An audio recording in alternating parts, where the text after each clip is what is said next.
Today, NASA announced that it is officially extending the New Horizons mission. That means the New Horizons spacecraft, which flew by Pluto in July 2015, will be doing another flyby of an object in the Kuiper Belt. That's the large cloud of icy bodies found at the edge of the solar system.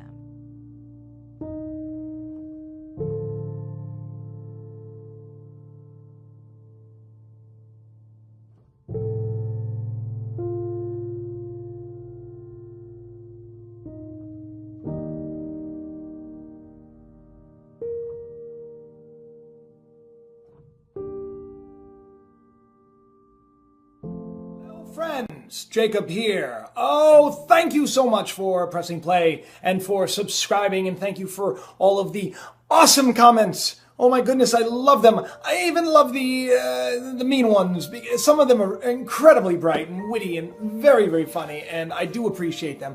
And I try to get back to everybody, and if I haven't gotten back to you, just give me some time.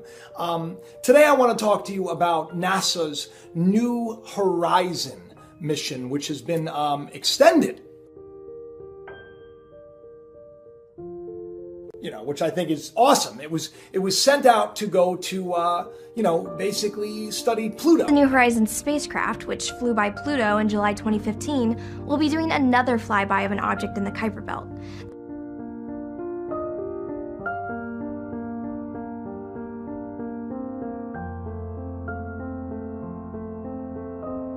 It's interesting because I often talk about these little breadcrumbs, this how I'm inspired to look into things, and this was one of them.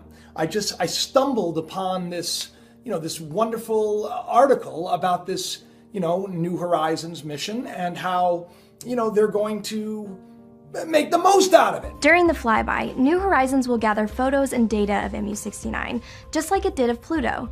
But that's not the only object the spacecraft will be studying during the extended mission.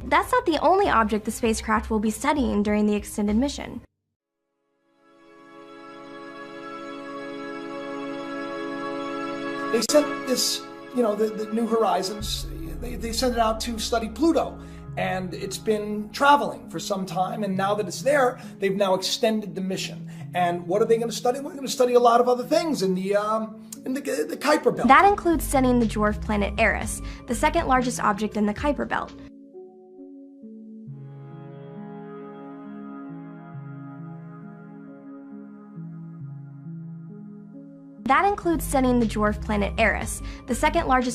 Kuiper Belt.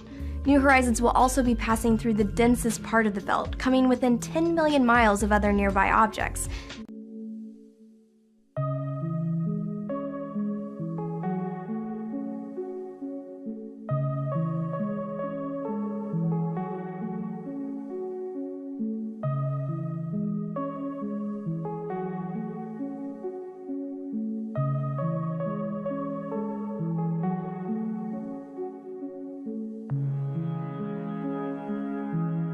Now that's what this is all about. It's about Eris, because when I was reading this awesome post on the NASA website, I was really struck by this one little quote that the head guy had said. If you know anything about Eris, a lot of people have called it Nibiru as well, and Planet X and Planet 7X and Nibiru and Hercopolis, or there's so many names for this. Well, Eris is another one of these names, and interesting enough, Eris is like a goddess of chaos and destruction, and check it out.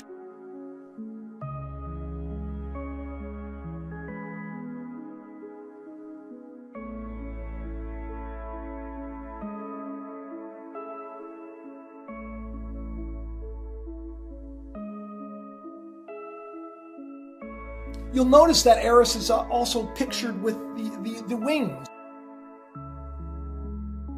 Well, Eris, this trans-orbital planet, is also much like Nibiru. It has a interesting orbit that is, swinging possibly towards us. Although as I dug into the research, I couldn't find anywhere that said that it was heading towards us, you know? Actually, what I found was it said that it is like, they call it like the 10th planet. Like it's so far away from the sun and it's farther out past Pluto.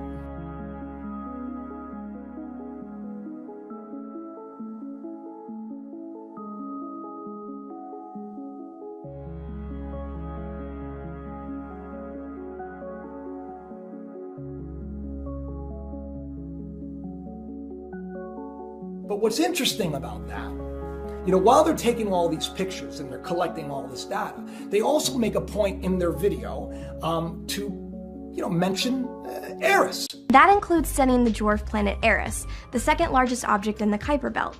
New Horizons will also be passing through the densest part of the belt, coming within 10 million miles of other nearby objects.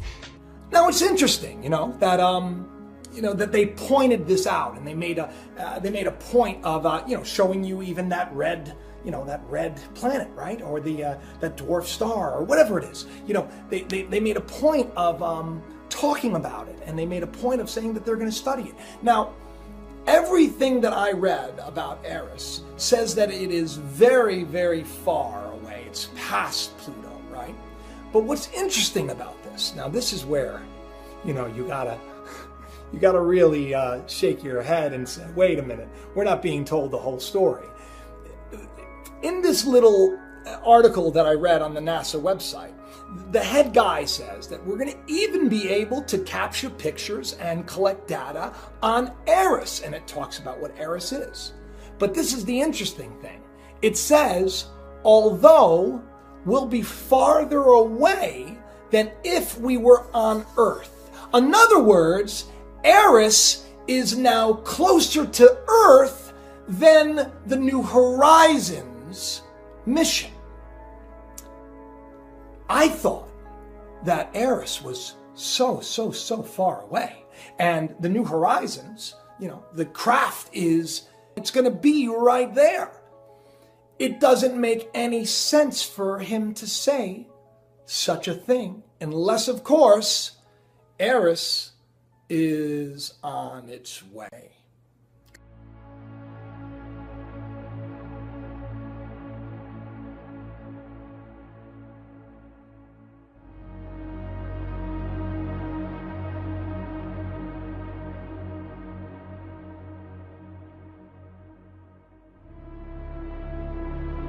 Could Eris be Nibiru? Is that what's going on? Let me tell you a little bit about this, this crossing planet, this planet that is pictured always as a cross and with wings. And well, everywhere you look, I mean, this is not, a lot of people say that Nibiru isn't real, but all you have to do is do a little bit of research and you'll find that there is plenty of evidence that there is some kind of a planet that looks like a cross that has made an orbit here before.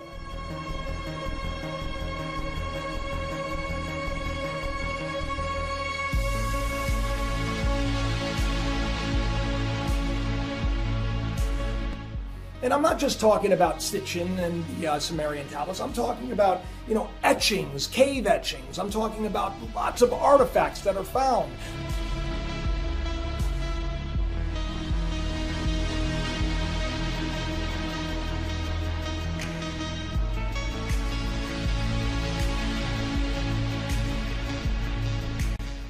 Now, what's interesting is what's going on around the world with all of the flooding and all of the earthquakes, and that we are just in such a crazy, crazy time.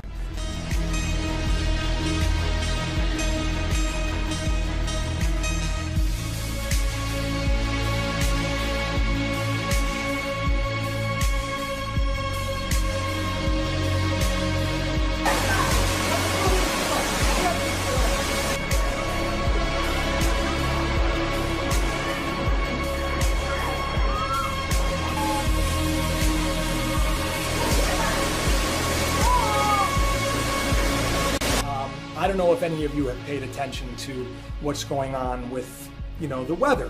But we've reached a point that is just incredibly disastrous.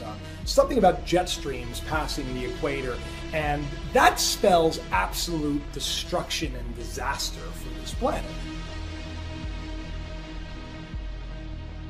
Why am I saying all this? Well, once again, none of this would be happening if it was just simply anthropogenic, if it was just simply, man-made, carbon footprint. It only makes sense that something is heading our way. There's actually a book that was written about Eris causing global climate change. I found that interesting, and I also found interesting this really remarkable astronomer who's incredibly well respected in the field, talking about how Nibiru is coming. Now, he didn't use the word Nibiru, he used Hercopolis, or I'm not sure how to pronounce it, but I think that if you're into Nibiru and you're into these things, I think you know what I'm talking about. Que lo que se verá es Marte o cualquier otro planeta, pero en realidad es el Hercólogos. ¿Qué consecuencias sobre nuestro planeta? Las más terroríficas.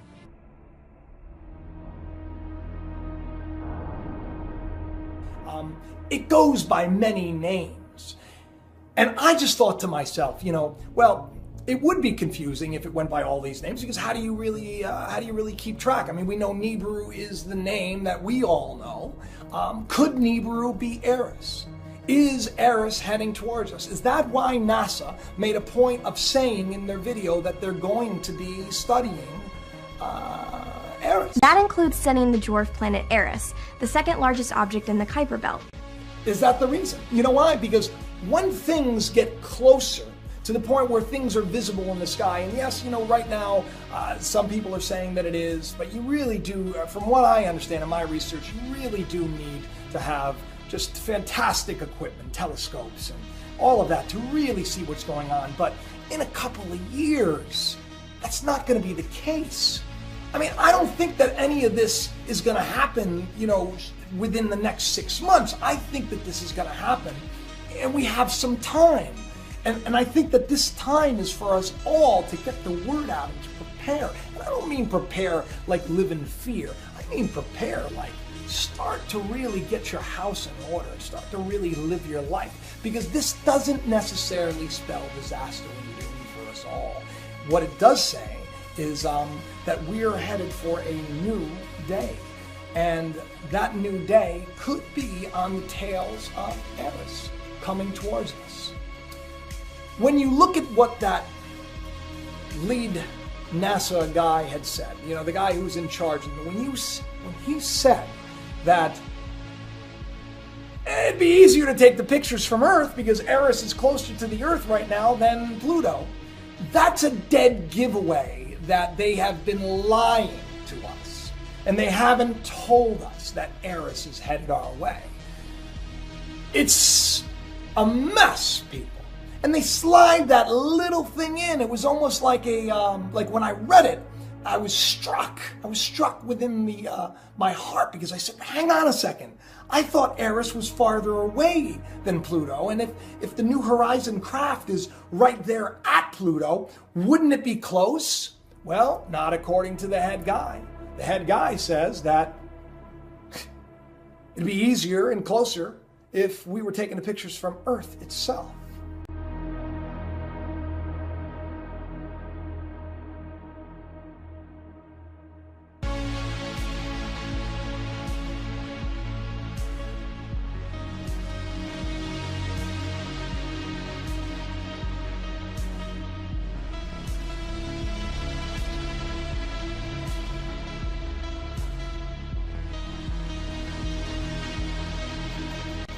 We're being lied to, blatantly and openly lied to.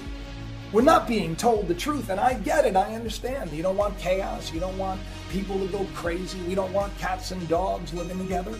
We want peace, right? Well, we need to be given more credit than that. We need to come together as a people, and we need to put our faith in more than what they're telling us to put our faith in. We need to seek We need to ask questions because there is such devastating climate change right now. There is such devastating fish kills, and I mean, we're seeing fish kills on a regular basis. I mean, animals are dying off in the thousands and hundreds of thousands, and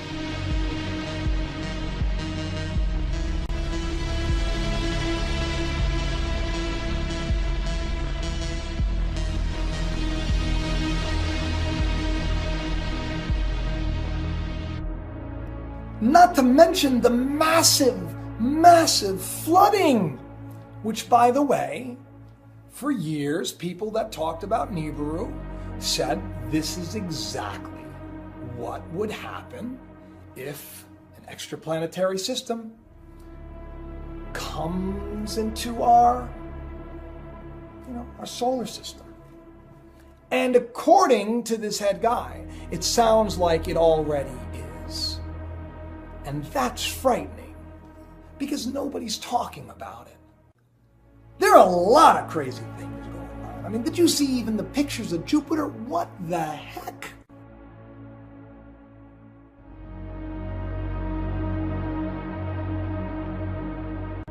There is so much to talk about. My last video was on the Mandela effect, and I have to tell you something. It's, you can say what you want. Either, millions and millions of us just have completely, had spouts of like terrible memory and we've remembered everything wrong, or things have like legitimately changed. Dimensions are blending into dimensions. Who is to say that the powers that be know what's coming?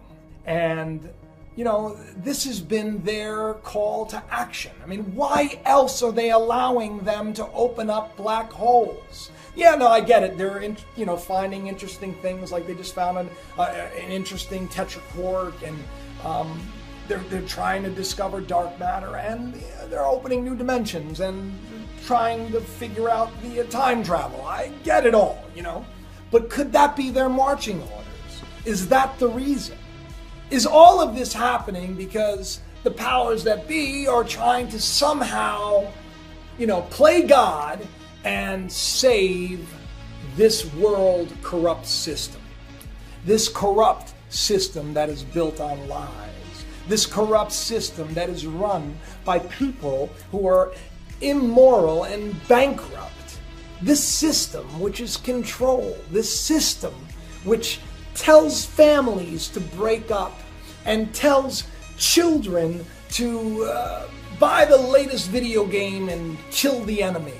This system which focuses everything on money and greed and nothing to do with compassion. This system which tells you it's a dog-eat-dog world. Step up to the plate and have your dinner. This system which says if you don't want to go along with us, well, we're just going to go to war. This system that flagrantly and terribly violates every single type of human rights law and lies to us and feeds us every reality show and every celebrity selfie and nude picture to keep us focused and entertained and dumb. This system that is corrupt to the very core. They're trying to keep it in place. They're trying to keep it from falling apart. The bottom line is I'm excited because a new day is coming. There will be peace. There will be hope. Everything in your life is working together for the good of those that love God. And let me tell you something. I want to point a couple of things out. I'm into conspiracy, right? I get it. People can say I'm a conspiracy guy. But a lot of people too that are even watching these videos, they pointed out this you know, the little cube. It's a picture of my wife and I. My mother got it for me, and I thought it was really sweet. And so I like to put it there because it's like putting my wife and I in this video together. I am a man of God. I'm a man of faith. And if you know anything about my earlier work, just go to my website, jacobisrael.com. You know, just read my novel. It's available now. You'll see. Judge the tree by its fruit. Don't put things where you want them to be. Because when we judge other people, what we're doing is we're really projecting our heart onto them. And I'm just a man that wants to share, and I'm a man that has a passion. I want to see the world change in a better way. So the cube, it's just my wife and I. The clock, I know it stopped. It's on 11:11. I get that. You know why? Because when I was younger, I saw 11:11 everywhere, and I felt like it was a wake-up call, you know, and there's an 11:11 phenomenon everywhere else. So I kind of liked that it stopped on 11:11 because I think it's time for us all to wake up, you know. And the oil painting behind me was something we saw at and we just picked it up. I don't know who the artist is. The elephant behind me, this is my nanny. My nanny, my mother was a teenage mom. She was, you know, young. I lived with my nanny, my grandmother. She loved elephants. She had them everywhere. So I have that right there. And that's me. And you know, and I talk with my hands because I'm Italian. People keep asking me, are you Jewish? The name is God-given. It's my name. And I am not Jewish. You know, I keep telling people I'm Italian. I'm Italian-Irish. That's my heritage. And I talk with my hands because everybody talks with their hands. And please don't read into it. And if I do something, you know, by accident, please understand that it is not because I'm involved in some nonsense, especially if I'm doing videos to expose the nonsense, all right? So anyway, thank you for subscribing. Please do tell everybody about it. And check out my novel. The link is it's in the little comment section. And click on it. Buy a copy today. I love you all. Talk to you soon.